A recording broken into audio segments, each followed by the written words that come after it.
welcome to Raise Sensation. I'm your host, Dan, and in this episode, I am going to be looking at this new book from Tomorrow's Press, It Rose from the Tomb. And it's all about horror comics, and it's written by Peter Normanton, and he has,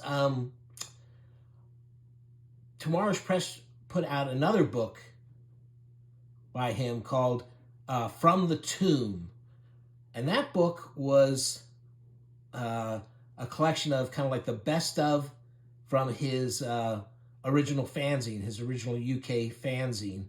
And it's a pretty fun look at the horror comics. And one interesting thing about it is, you know, covers and art and stuff being repurposed from US and then used over in the UK. So there's some different covers, different handling, different art and stuff.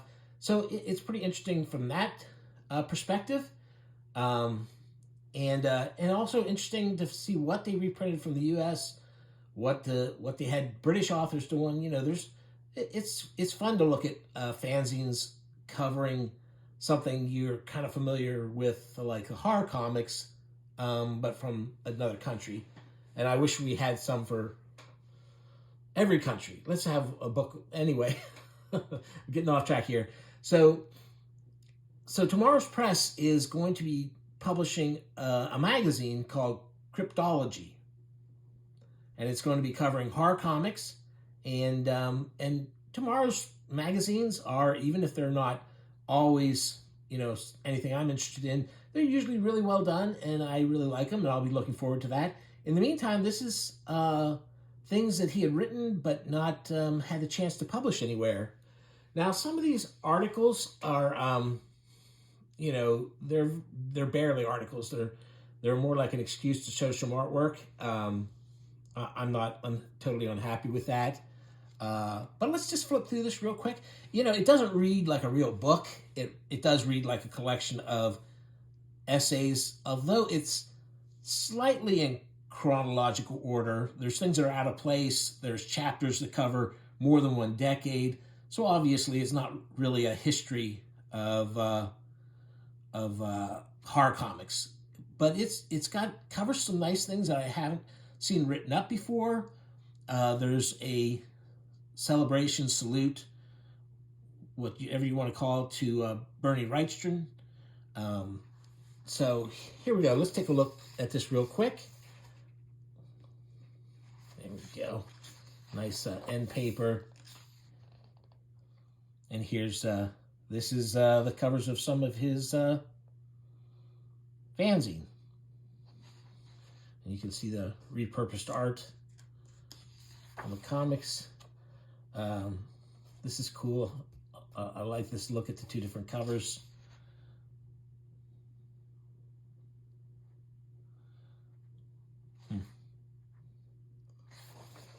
Nice Ditko and Kirby stuff.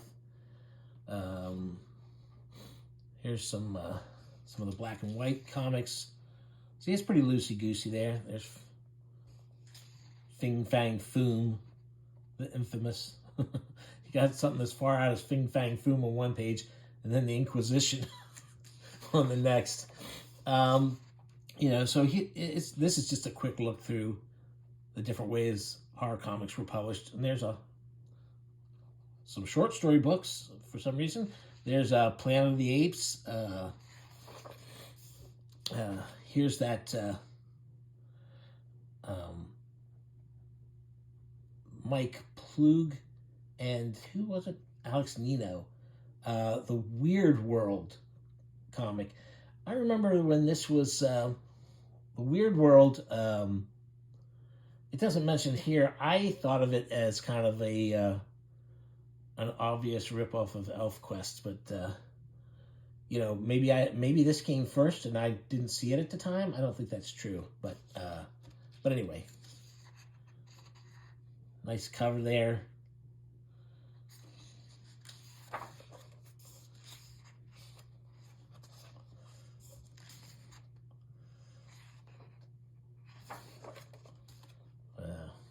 Fast forward. I was gonna try and do a quick run through for one of those shorts. I was trying to figure out how to get it down to 60 minutes and still show off everything. And since I don't do editing, I do all one takes, even for these videos. I can't really work it out. I'm really totally illiterate when it comes to working on these videos. That classic comics. I think that's the original, because the Norm Saunders one I have, that's the reprint. At one point, I realized that there's a great book about the history of the classic comics, and really good. I read it at the library. I didn't have any money to get it at the time, and I'm not sure if it's still available or not. I don't remember who published it. It was one of those publishers that just does books really meant for the library market. But it said about how some of these, when they were reprinted, were cut down for a smaller page count, and I thought that might be the case with my version of the Frankenstein, because it seemed a little disjointed in some places. But then I actually got to see the original, and no, the difference in page count was actually the supplemental materials that were in it, and the disjointedness was just the way the comic was written, which is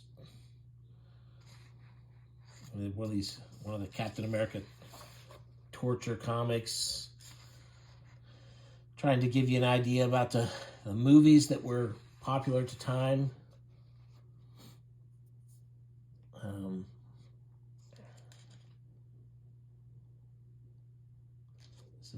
There's the Lovecraft book. I'm not sure. Arkham House. So the first collection, that was 1939. Okay.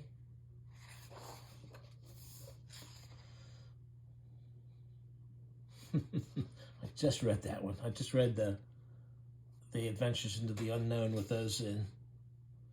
Those are some fun stories. That is a great weird face.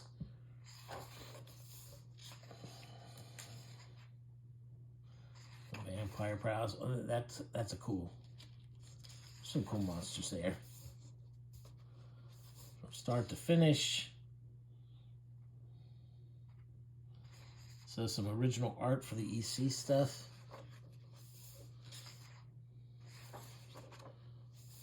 And you can see here how little is written. Most of the story is in the captions, where they talk about where the stuff's from. I don't really mind that so much. I've got a lot of these covers and stuff other places, but for some reason it's always fun to flip through these and see what they've picked. Skeletons. I like this. I don't usually like the preponderance of living skeletons in those early horror comics kind of shows a little bit of a lack of imagination.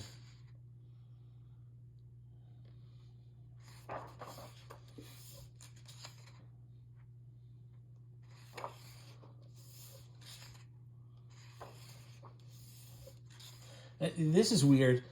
For some reason, they've picked this comic in particular, which I think is really a mild comic. So it's kind of strange to have this one picked out and put there. Here's the Bernie Wrightson one. I was just looking through my old Swamp Things. I really don't think I kept very many of the House of Mysteries. Generally, there would be like one story in them that I'd like, or one. These are. This is a Vertigo, and so these are Welcome Back. But they're using the old Wrightson art.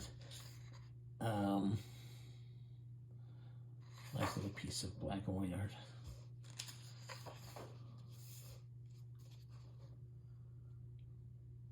Very interesting. That is a weird pose. Look how far back the Swamp Thing. That doesn't. It looks like he's about to sit down. It's kind of a little bit of an actiony pose, though. And there's from the thing about these Frankenstein illustrations, they're beautiful, but to print them this small and on this paper doesn't really do them justice. But if somebody sees this and goes out and gets it, good.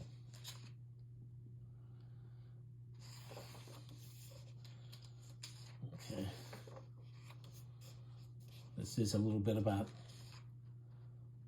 horror in other countries. And this is when the horror comic ruled the newsstand. They're saying this, the biggest month for the release of horror comics was June 1953. And they go through all these, all the different issues that came out. This cover was always, that one always makes me laugh. It sure looks like it when you just look at this. It sure seems like it was a hell of a month. It's some wild stuff. Between the horror comics and the grisly crime comics,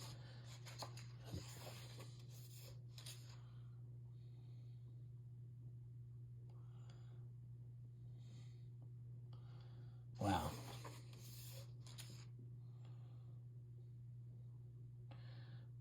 I'm not sure if in this article at some point it flips over to another month or not.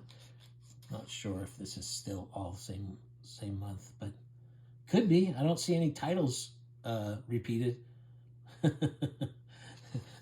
I've never seen that cover before. That's pretty funny.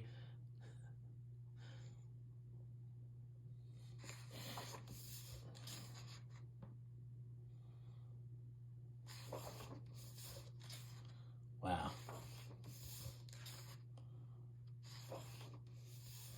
And now here's a short history of Skywald, Harmood, as they were calling them, comics.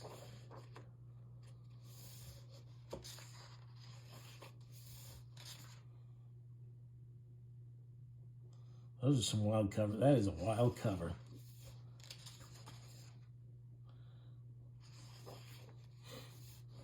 From the beginning of the book, they reprint. Very good.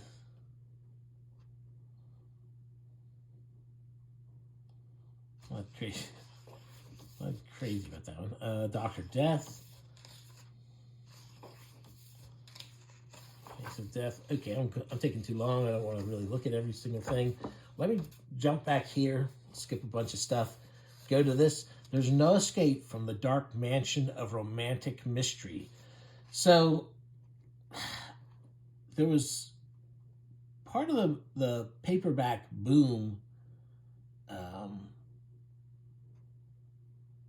was the return of what they called the Gothic romance. And the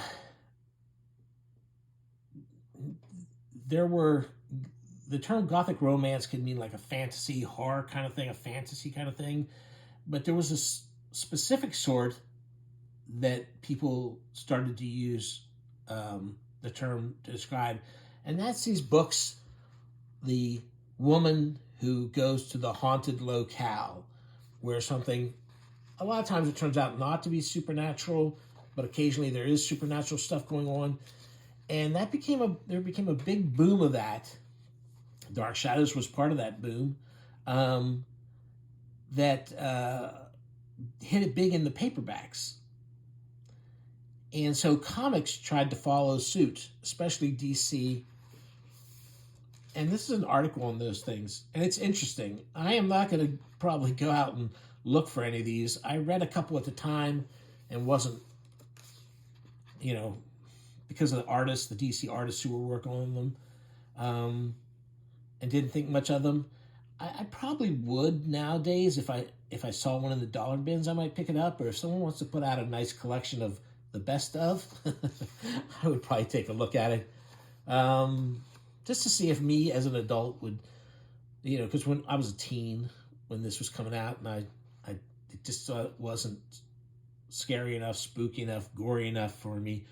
By this time I was already reading Warrens and Undergrounds, so you know, this wasn't for me. I'm going to skip another bunch of pages and show the giant size comics, those oversized ones. They have an article on those, talk a little bit about the stories in those and which ones they think were worth picking up. Giant size chillers.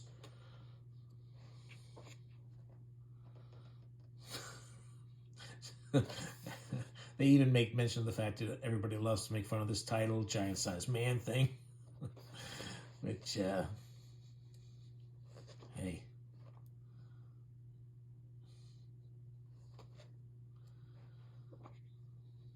Giant size.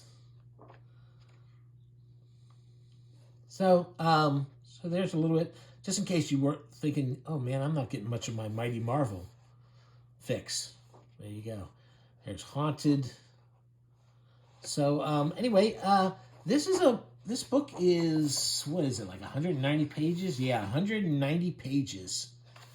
And like I said, a few of the articles are kind of short and more there just to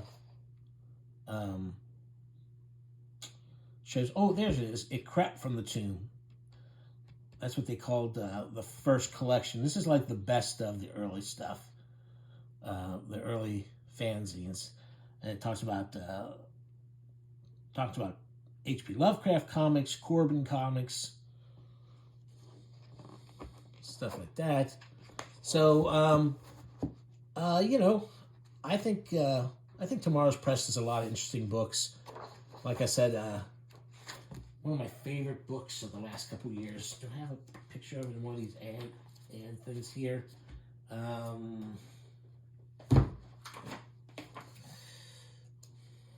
Well, here we go. This book here, The Chilling Weird Art of Matt Fox. I have a video on this book. If this book is still available, I don't know if it is. They don't usually do. The problem is they don't do huge press runs and they don't reprint their books very often. So check out my video on this, because if you see it and like it, you should act quick to get it. This Matt Fox books is one of my favorite books of the last decade or so, because it's somebody who I really wanted to see reissued, and there it is. Okay, that's it for this one. Thank you very much. Like, subscribe, what else? Share. Yeah. Thanks, everybody.